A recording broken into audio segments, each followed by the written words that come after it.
शान्ताकारं भुजगशयनं पद्मनाभं सुरेशं विश्वाधारं गगनसदृशं मेघवर्णं शुभांगं लक्ष्मीकान्तं कमलनयनं योगिभिर्ध्यानरम्यं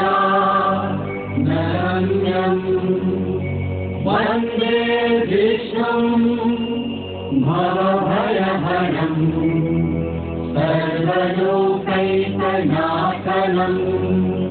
सर्वलोकैकनाथनं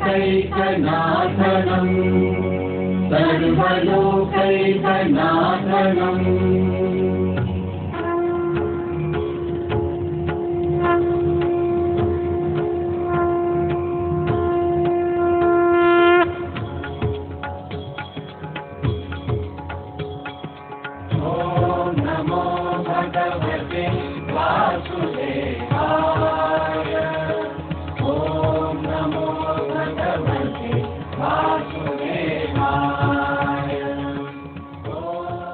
श्री रुक्मणे बालाजीश्य नमः। जय बालाजी। माना कि पुण्य फल के लिए चारों धाम हैं, इस जीव को तरने के लिए कई मुकाम हैं, लेकिन जहां एक पल में बदल जाती हैं किस्मतें, कहते हैं सब बालाजीपुरम ही वो धाम है। संपूर्ण भारत में मध्य प्रदेश के बैतूल जिले को भारत का हृदय स्थल कहा जाता है। सतपुड़ा के सुरम्य वादियों में बसे इस बैतूल शहर को लोग भारत के 5वें धाम बालाजीपुरम के नाम से जानते और पहचानते हैं।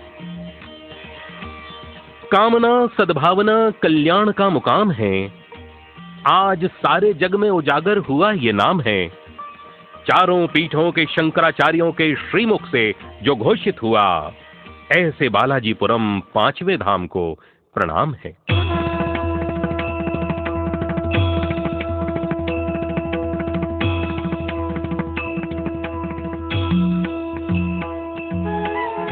ऐसा विश्वास है, कलयुग में दुष्टों के विनाश और धर्म की रक्षा हेतु बैतूल की जमीन पर भगवान बालाजी का अवतरण हुआ है।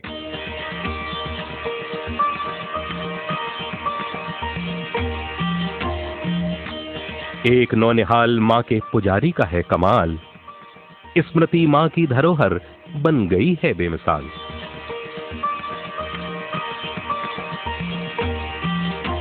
अपने स्थापना काल से बालाजीपुरम की प्रसिद्धि श्रद्धा के आध्यात्मिक पंखों से प्रवाहित होती हुई अविराम गति से भक्तों को अपनी ओर आकर्षित करती चली आ रही है।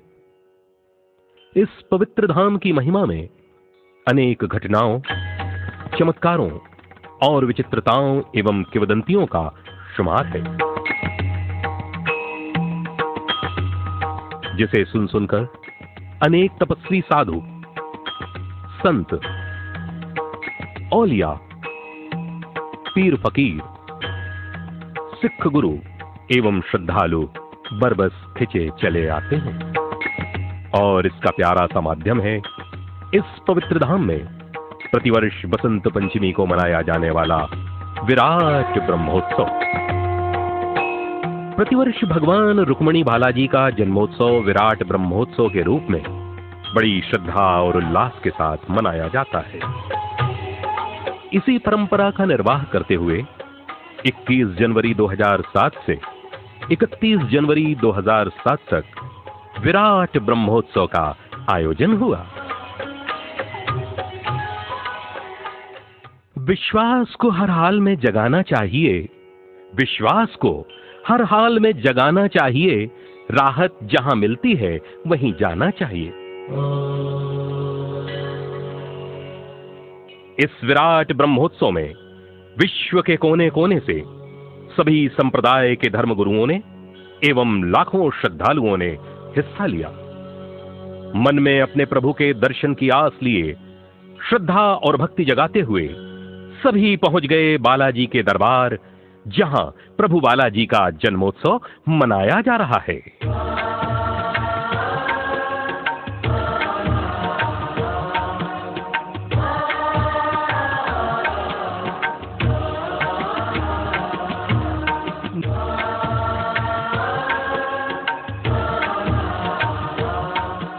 जन कल्याण एवं विश्व शांति की कामना के उद्देश्य से आयोजित इस भव्य समारोह को निर्विघ्न संपन्न कराने के उद्देश्य से श्वेत गरुड़ ध्वज को आकाश में फहराया गया।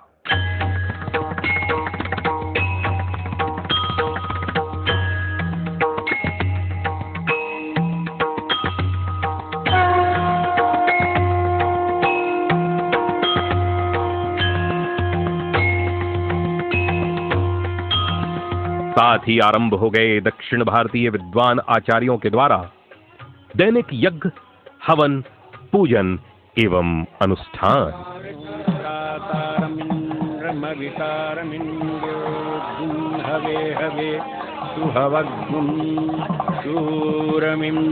सच्चा हो विश्वास जिसमें भावना निष्काम है, उसके लिए पुण्य का खजाना यही 5वां धाम है। इस पावन तीर्थ की चौखट पर कदम रखते ही संपूर्ण तीर्थों के पुण्यों का फल सहज ही प्राप्त हो जाता है।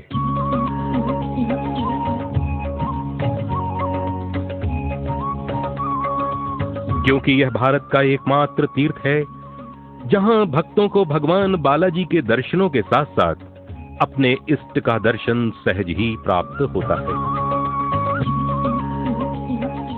इसी श्रृंखला में इस पावन ब्रह्मोत्सव के दौरान श्रद्धालुओं ने विघ्न विनाशक भगवान गणेश का एवं राधा कृष्ण की दुर्लभ युगल छवि का दर्शन लाभ प्राप्त किया।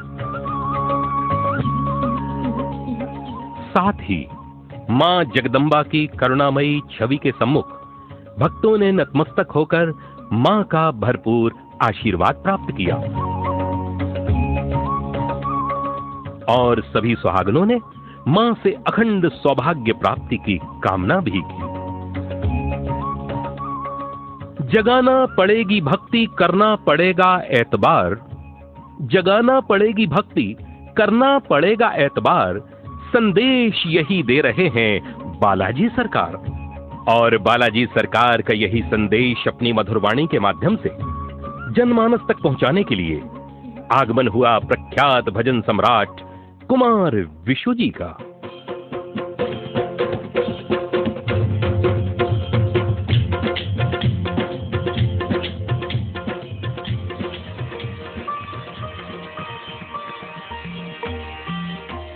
बोलिए श्री रुक्मणी बालाजी भगवान की, बोले सांचे दरबार की।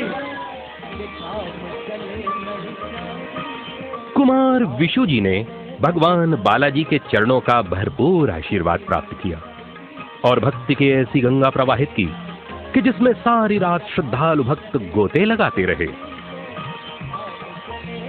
भारत के 5वें धाम बालाजीपुरम में महाभारत की पंडवानी प्रसिद्ध और पुरजोश तीजनबाई हैं सैलानी। इस ब्रह्मोत्सव के दौरान छत्तीसगढ़ अंचल की अंतर्राष्ट्रीय पंडवानी गायिका तीजनबाई भी अपने आप को रोक नहीं पाई और पहुंच गईं उस परमपिता की चौखट पर। एक बार प्रेम से बोलिए बालाजी सरकार की जय।